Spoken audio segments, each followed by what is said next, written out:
नमस्कार। यस विशेष संवाद कार्यक्रममा यहाँलाई स्वागत छ। म शोभा श्रेष्ठ। दर्शकवृन्द, देशमा नयाँ सरकार गठन भएको छ र सो सरकारको नेतृत्व गरेको छ नेकपा एमालेले।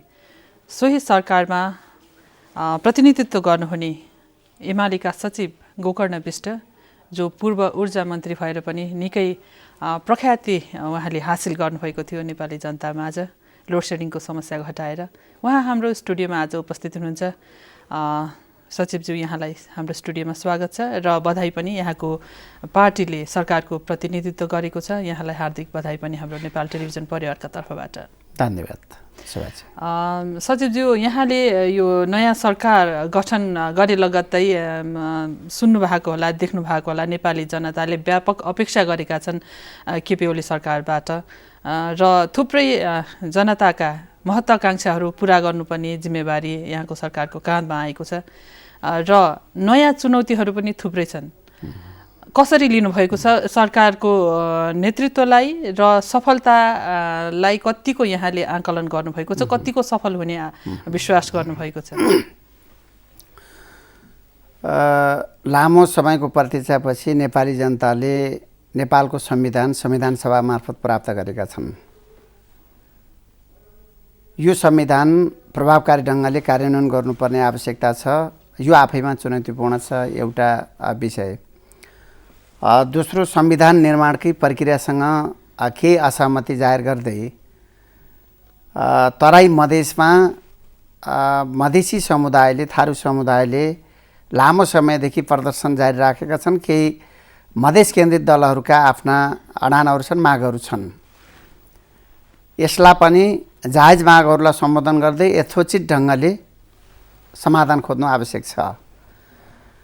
तेस्रो विषय, भारतले अघोषित नाकाबन्दी लगाएको कारणले पेट्रोलियम पदार्थ लगायत दैनिक उपभोग्य वस्तुको आपूर्तिमा समस्या देखा परेको छ। यो समस्याले नेपाली जनताको जनजीवनलाई कष्टकर बनाइरहेको छ, प्रभावित गरिरहेको छ। यसलाई पनि हामीले समाधान खोज्नु पर्ने छ। चौथो विषय, संविधान निर्माणको लागि नेपाली काङ्ग्रेस, नेकपा एमाले, एकीकृत माओवादी लगायतका दलहरू जुन प्रकारले सहमतिका साथ अगाडि बढे, सरकार निर्माणको सन्दर्भमा नेकपा एमाले र नेपाली काङ्ग्रेसको बिचमा सहमति कायम रहन सकेन। यसले कुनै न कुनै हिसाबले अन्तर्विरोध ल्याउने सम्भावना छ।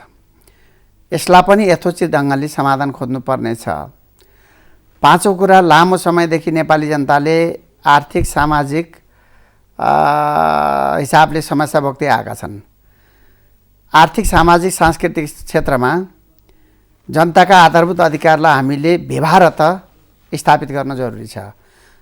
गरिबी, अभाव र बेरोजगारीले बाँचिरहेका जनताहरूको जीवनलाई माथि उठाउनु पर्ने आवश्यकता छ। जनताका धेरै अपेक्षाहरू छन्। अब हामीले केवल वाद विवाद प्रतिवादमा मात्रै समय खर्चिएर हुँदैन।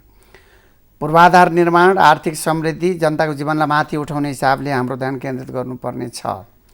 यो सन्दर्भमा धेरै चुनौतीहरू छन्, तर यसका बावजुद पनि सम्भावनाहरू छन्। यति धेरै चुनौतीका बीचमा यो नयाँ सरकारले पहिलो निर्णय चाहिँ यो तुइनहरूलाई काटेर झोलुङ्गे पुल स्थापना गर्ने भनेर भनेको छ। अहिले नेपाली जनताले यो पेट्रोलियम पदार्थ लगायतका दैनिक उपभोग्य वस्तुको चरम अभाव झेलिरहेका छन्। थुप्रै जनताले अपेक्षा गरेका थिए कि यो अब नयाँ सरकार गठन भएपछि पेट्रोलियम पदार्थको जुन समस्या छ त्यो समाधान खोज्छ कि सरकारले भनेर, तर तुइन काट्नतिर सरकार लाग्यो। यसको के महत्त्व देख्नु भएको छ यहाँले? होइन, मन्त्री परिषदको पहिलो बैठकले मधेस केन्द्रित दलहरूलाई संवादको माध्यमबाट समाधान खोज्नको लागि वार्तामा आउन आह्वान गरेको छ।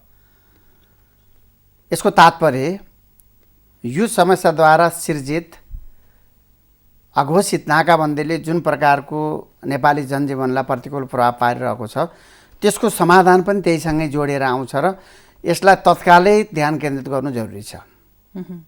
अहिले यो कारणले लाखौं जनताहरूको, करोडौं जनताहरूको जीवनलाई प्रभावित गरिरहेको छ। यसमा हामीले ध्यान केन्द्रित गर्नैपर्छ, सरकारले आह्वान गरेको छ। यसकारण यता ध्यान गएन कि भन्ने कुरा होइन। जहाँसम्म तुइनको सन्दर्भ छ, मैले सुनेको छु सयौं हजारौं तुइनहरू छन् 21औं शताब्दीमा पनि 16औं 17औं शताब्दीको जस्तो शास्ति नेपाली जनताहरूले भोगिरहेका छन्। यसकारण कम्तीमा झोलङ्गे पुल निर्माणद्वारा जनताको आवागमनलाई सहज बनाउनुपर्छ भन्ने सन्दर्भमा सरकारले 2 वर्षभित्र तुइन हटाउने निर्णय गरेको छ। सम्भावना छ तुइन हटाउनको लागि। यसैमा छोटो कुरा गरौँ, यो तुहिन चाहिँ पहिला सरकारले हटाउँछ अथवा झोलुङ्गे पुल निर्माण गरिसकेपछि यसलाई हटाइने? तुइन हटाउने, झोलुङ्गे पुल निर्माण नगर्ने कुराले त तुइन हट्दैन। यसकारण हट्दैन कि तुइन पनि हट्ने, झोलुङ्गे पुल पनि निर्माण नहुने। जनताले त नदीको वल्लो किनारबाट पल्लो किनार जान सक्ने अवस्था रहँदैन। नेपाल अत्यन्त विकट छ, अत्यन्त भौगोलिक जटिलता युक्त देश हो। यसकारण तुइन हटाउनुको अर्थ भनेको ती ठाउँहरूमा झोलुङ्गे पुल निर्माण गरिन्छ, सडकको व्यवस्थापन गरिन्छ, पक्की पुल पनि निर्माण गर्न सकिन्छ भन्ने कुरामा सरकारले प्रतिबद्धता व्यक्त गरेको सकारात्मक रूपमा लियौँ। सचिवज्यू, यहाँले करिब 4 महिना ऊर्जा मन्त्री भएर नेपाल सरकारमा रहेर काम गर्नुभयो, निकै लोकप्रियता यहाँले हासिल गर्नुभयो। यो यस्तो यो अहिले चाहिँ यो पेट्रोलियम पदार्थ लगायतको यो ऊर्जाको चरम अभाव भएको बेलामा आज हामीसँग यहाँले अन्तर्वार्ता दिइरहनु भएको छ। यतिखेर यदि यहाँ ऊर्जा मन्त्री भइदिनु भएको भए के गर्नु त्यो समस्या समाधानका लागि? होइन, म मन्त्री भएको भए के गर्थे भन्ने प्रसङ्गतिर नजाउँ। मेरो प्रश्नको तात्पर्य अहिलेको समाधान के देख्नुहुन्छ समाधान? म यसको जवाफ कसरी दिन चाहन्छु भने आजको सन्दर्भमा सरकारले पेट्रोलियम पदार्थको आपूर्तिमा जुन प्रकारको समस्या उत्पन्न भएको छ यसको समाधानको लागि त हामीले दीर्घकालीन हिसाबले फेरि पनि वैकल्पिक उपाय सोच्नै पर्दछ। त्यो वैकल्पिक उपाय भनेको देशभित्र प्रचुर मात्रामा ऊर्जाको विकास गर्ने सन्दर्भ हो। एलपी ग्यास लगायतका सवारी साधनहरूमा पनि ऊर्जाको विकासले, विद्युतको विकासले पेट्रोलियम पदार्थको आयातलाई झन्डै 65-70% न्यून गर्न सकिन्छ। यसको अर्थ कम्तीमा अरू देशप्रतिको परनिर्भरतालाई केही प्रतिशतले कम गर्न सकिन्छ। त्यो सम्भावना रहन्छ। एकातिर त्यो सम्भावना रहन्छ भने अर्कोतिर यद्यपि हामीले छिमेकीसँग गरेका सम्झौताले केही बाध्यकारी अवस्थाहरू छन्, तर यो प्रकारको अवस्था उत्पन्न नहोस् भन्नका लागि हामीले कुनै पनि देश संसारमा आत्मनिर्भर बन्न सक्दैन। सबै वस्तुहरूमा आत्मनिर्भरताको धेरै कुरा हुने गर्छ। न आजको सन्दर्भमा अमेरिका आत्मनिर्भर छ, न जापान आत्मनिर्भर छ, न भारत नै आत्मनिर्भर छ, न चीन नै आत्मनिर्भर बन्न चाहन्छ। तर देशभित्र जे सम्भावना छ, उद्योगको सम्भावना, कृषिजन्य वस्तुहरूको उत्पादनको सम्भावना, ऊर्जा विकासको सम्भावना, जे सम्भावनाहरू छन्, देशभित्रका सम्भावनाहरूलाई प्रचुर प्रयोग गरेर प्रतिस्थापन वस्तुहरूमा प्राथमिकता दिने, प्रतिस्थापन वस्तुहरूमा को उत्पादनमा, त्यसको वृद्धिमा ध्यान पुर्याउने कुराले देशलाई कुनै न कुनै हिसाबले, आर्थिक हिसाबले आत्मनिर्भर बनाउन सक्दछ, सबल बनाउन सक्दछ। र यसको अर्को पाटो पनि मैले राख्न चाहन्छु कि म फेरि पनि जोड दिन चाहन्छु, आज दुनियाँको कुनै पनि विकसित देश स्वयंमै सबै वस्तुमा आत्मनिर्भर बन्न सक्दैन। तर हामी परनिर्भरताबाट मुक्त हुनको लागि अन्तर्निर्भरताको अवस्थामा हामीले आफूलाई तयार गर्नु जरुरी छ। हामी कुनै देशसँग केही कुरामा निर्भर छौँ भने त्यो देशलाई पनि हामीले केही वस्तुहरूमा, केही चिजमा निर्भर बनाउने हिसाबले हाम्रो देशको उत्पादनलाई हामीले ध्यान दिनुपर्ने जरुरी छ। पक्कै पनि हामी पेट्रोलियम पदार्थमा आत्मनिर्भर छैनौँ, तर जलस्रोतको अथाह भण्डार मैले यही भन्न खोजेको थिएँ। मैले अप्रत्यक्ष यही भन्न खोजेको थिएँ। हामीले प्रशस्त जलस्रोतको विकास गरेर, ऊर्जाको विकास गरेर, हामीले हाम्रा छिमेकीहरूलाई सप्लाई गरेर हाम्रो ऊर्जामा उनीहरूलाई पनि निर्भर बनाउन सक्यौँ भने उनीहरूले पेट्रोलियम पदार्थमा हामीलाई जुन प्रकारले कहिलेकाहीँ हामीलाई अप्ठ्यारोमा पार्ने गर्दछन्, म अर्को भाषामा भन्न चाहदैन, तर कम्तीमा यसले सन्तुलन कायम गर्न सकिन्छ। पक्कै पनि। यो त भयो ऊर्जा क्षेत्रको कुरा। सरकार गठनको कुरातिर लागौँ सचिवज्यू। यो नयाँ सरकार जसरी गठन भएको छ यसका चुनौतीहरू पनि थुप्रै छन्, जस्तै संघीयतामा देश गइसकेको छ। यो संघीयताको विषयलाई अनि त्यसै गरी अहिले यो असन्तुष्ट जुन दलहरू छन् उनीहरूलाई अब सरकारले कसरी सम्बोधन गर्दैछ? यो वार्ताकै माध्यमबाट पनि आन्दोलनरत पक्षलाई सन्तुष्ट गराउने कुरा पनि छ। यो चुनौतीलाई सरकारले कसरी सामना गर्छ? एउटा अन्तरिम संविधानमा भएको व्यवस्था समानुपातिक समावेशी सिद्धान्तका आधारमा राजनीतिक र प्रशासनिक क्षेत्रमा प्रतिनिधित्वको व्यवस्थालाई सुनिश्चित गर्ने भन्ने विषयमा संविधान संशोधन गरेर सम्बोधन गर्ने भन्ने कुरामा सामान्यतया सहमति भएको छ। त्यसलाई पनि अगाडि बढाउन सकिन्छ। एक दोस्रो, हाल भएका जिल्लाहरूमा कम्तीमा एउटा जिल्लामा एक निर्वाचन क्षेत्र नघट्ने गरी जनसङ्ख्याको आधारमा निर्वाचन क्षेत्र तय गर्ने गरी जान सकिने कुरा पनि मोटामोटी जान सकिन्छ, सहमति भएको छ। तेस्रो, सीमाको सन्दर्भमा अलि ज्यादा जटिलता देखा परेको छ, विवाद देखा परेको छ। फेरि पनि प्रयत्न त सङ्घीय आयोगले विज्ञहरूको माध्यम मार्फत विज्ञताको आधारमा फेरि यही प्रकारको समस्या उत्पन्न हुन नपाओस् भन्नका लागि नमिलेका ठाउँमा सीमा मिलाउन आवश्यक छ भन्ने सन्दर्भमै सहमति कायम हुन सक्यो भने त्यो उपयुक्त हुन्छ।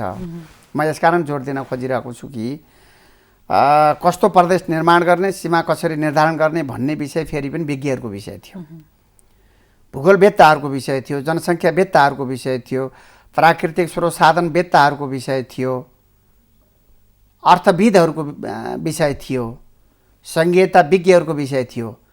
तर सीमित नेता र संविधान सभाका हामी सांसदहरूले सिसा कलमले कोरेर हामीले सीमाङ्कन गर्न पुग्यौँ। यस कारणले विवाद पैदा भयो। हामी त चाहन्थ्यौँ विज्ञहरूको आधारमा त सीमाङ्कन गरियोस्, तर आज जुन दलहरूले विरोध गरिरहनु भएको छ उहाँहरूले सीमाङ्कन संविधान सभा मार्फतै हुनुपर्छ भनेर जोड गर्नु, आज त्यही कारणले समस्या उत्पन्न भयो।